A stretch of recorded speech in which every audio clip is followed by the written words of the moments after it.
ജീവിതം മുട്ടിപ്പോകുന്നില്ല, നിങ്ങൾക്ക് മുന്നിൽ വാതിലുകൾ അടക്കപ്പെടുന്നില്ല എന്നുള്ളൊരു വലിയ ഉത്തരവാദിത്തം കൂടി സമീർ നിർവഹിക്കുന്നുണ്ട്. സാധാരണഗതിയിൽ വാതിലിൻ്റെ ഉത്തരവാദിത്തം അതാണല്ലോ, കടന്നു പോകാനുള്ള വഴിയൊരുക്കുക എന്നുള്ളതാണ്. അത്തരമൊരു വാതിലായി മാറുന്നുണ്ട് സമീർ. അപ്പോൾ ഈ ആടുജീവിതം എന്ന് പറയുന്ന സിനിമ ഇറങ്ങിയതിന് ശേഷം വലിയ ചർച്ചയായ സിനിമയായിരുന്നു. ആ സിനിമയുടെ പ്രൊമോഷൻ്റെ ഭാഗമായിട്ട് പൃഥ്വിരാജും എ.ആർ. റഹ്മാനും കൂടിയുള്ളൊരു ഇൻ്റർവ്യൂ ഉണ്ട്. ആ ഇൻ്റർവ്യൂവിൽ പൃഥ്വിരാജ് എ.ആർ. റഹ്മാനോടൊരു ചോദ്യം ചോദിക്കുന്നുണ്ട്. അതിലെ കഥാപാത്രം നജീബാണ്. നജീബ് ഇത്രമേൽ ദുരിതത്തിന് മേൽ ദുരിതം സഹിച്ചിട്ടും, പ്രയാസങ്ങൾക്ക് മേൽ പ്രയാസം പേറിയിട്ടും, കഷ്ടതകൾക്ക് മേൽ കഷ്ടതകളൊക്കെ സഹിച്ചിട്ടും ഈ 3-4 കൊല്ലം ആത്മഹത്യ ചെയ്യാതെ എന്തുകൊണ്ടാണ് നജീബ് പിടിച്ചു നിന്നത് എന്നുള്ളൊരു ചോദ്യം എ.ആർ. റഹ്മാനോട് പൃഥ്വിരാജ് ചോദിക്കുന്നുണ്ട്. അതിന് മറുപടിയായിട്ട് എ.ആർ. റഹ്മാൻ 2 കാര്യങ്ങളാണ് പറയുന്നത്. ഒന്നാമത്തെ കാര്യം, നജീബ് ഒരു മുസ്ലിം സമുദായത്തിൽ പിറന്ന ആളാണ്, അതുകൊണ്ട് ആത്മഹത്യ ചെയ്യുക എന്നുള്ളത് മുസ്ലിം കമ്മ്യൂണിറ്റിയിൽ ഹറാമായതുകൊണ്ട് അദ്ദേഹം ചെയ്തിട്ടുണ്ടാകില്ല എന്നുള്ള ഒരു കാര്യമാണ് പറഞ്ഞത്. രണ്ടാമത് പറഞ്ഞ കാര്യം എന്താണെന്ന് വെച്ച് കഴിഞ്ഞാൽ, നജീബ് തൻ്റെ ദുരിതങ്ങളെ, തൻ്റെ പരിമിതികളെ, തൻ്റെ പ്രയാസങ്ങളെ ഒരു ചാലഞ്ചായിട്ട് ഏറ്റെടുത്തു എന്നുള്ളതാണ്.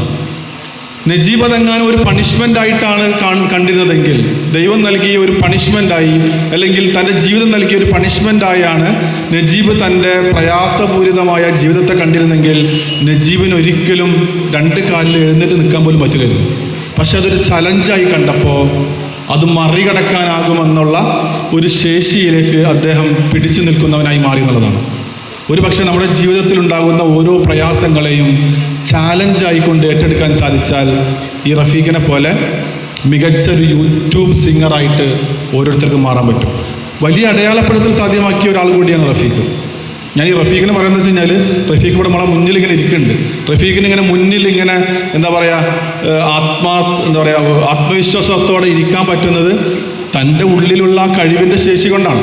ആ ശേഷി പുറത്ത് കൊണ്ടുവരാൻ റഫീഖ് കുറേ ഊന്നുവടികളെ സൃഷ്ടിച്ചിട്ടുണ്ട്. ആ രൂപത്തിൽ നമ്മളൊക്കെയും നമുക്ക് മുന്നിലെ പ്രയാസങ്ങളെ, കുറവുകളെ ഒരു ചാലഞ്ചായി ഏറ്റെടുത്തു കഴിഞ്ഞാൽ നമുക്ക് മാറാൻ പറ്റുന്നുള്ളതാണ്. ഇന്നത്തെ ഈ സമയത്ത് ജീവിക്കുക എന്നുള്ളതാണ്. നമുക്ക് കാഴ്ചക്ക് പരിമിതിയുണ്ട്. നാളെ എന്താകുമെന്ന് നമ്മൾ ആലോചിച്ച് കഴിഞ്ഞാൽ നമ്മുടെ ജീവിതം 1 ഇഞ്ച് മുന്നോട്ട് പോകില്ല. ഇന്ന് ഈ സമയത്ത് നമ്മളോടൊപ്പം നിൽക്കാൻ ശേഷിയുള്ള കുറേ ആളുകൾ നിങ്ങളോടൊപ്പം ഉണ്ടെന്നുള്ളതാണ്. സമീർ അതിലൊരാളാണ്. ഈ സമീറിനെ പോലെ, നേരത്തെ റഫീഖിനെ പാട്ട് പാടുമ്പോൾ പിടിച്ചു നിർത്തിയ നഗരസഭാ ചെയർമാനെ പോലെ, റഫീഖിൻ്റെ നാട്ടിലെ സുഹൃത്തുക്കളെ പോലെ പല ആളുകൾ നിങ്ങൾക്ക് മുമ്പിൽ ഊന്നുവടികളായിട്ടുണ്ട്. അതുകൊണ്ട് നിങ്ങൾ ഓരോ ദിവസത്തെയുമാണ് എന്ത് ചെയ്യേണ്ടത്? ജീവിച്ചു തീർക്കേണ്ടത്. അങ്ങനെ ജീവിച്ചു തീർക്കാൻ നിങ്ങൾക്ക് ആയിക്കഴിഞ്ഞാൽ നിങ്ങൾക്ക് മുന്നിൽ നിങ്ങളുടെ ഈ പരിമിതികളൊന്നും തടസ്സങ്ങളായിട്ട് മാറില്ല എന്നുള്ളതാണ്. ഇന്നിനൊപ്പം ജീവിക്കാൻ നിങ്ങൾക്കൊക്കെ ആകേണ്ടതുണ്ട്, ഓരോരുത്തർക്കും ആകേണ്ടതുണ്ട്. ആ അർത്ഥത്തിൽ സമീർ കാണിക്കുന്ന ഈ ഉത്തരവാദിത്വ നിർവഹണം അത് പറയേണ്ടത്. ഇപ്പോൾ കയ്യിൽ പൈസ ഉണ്ടെന്ന് കരുതിയിട്ട് എല്ലാവർക്കും ചിലവഴിക്കാൻ സാധിക്കണമെന്നില്ല. ഇപ്പോൾ സമീറിനേക്കാൾ പൈസയുള്ള ആൾക്കാരൊക്കെ ഉണ്ടാവും. പക്ഷേ ആ ആളുകളൊന്നും ചെലവഴിച്ചോളന്നില്ല. ഈ ചെലവഴിക്കുക എന്ന് പറയുന്നത് ചെറിയ കാര്യമല്ല. ഇപ്പോൾ നമ്മൾ ഈ ഓണമാണ് നമ്മൾ ആഘോഷിക്കുന്നത്. ഓണം എന്ന് പറഞ്ഞു കഴിഞ്ഞാൽ ഒരു വിട്ടുകൊടുക്കലാണ്. ഓണത്തിൻ്റെ ഐതിഹ്യം തന്നെ വിട്ടുകൊടുക്കലാണ്.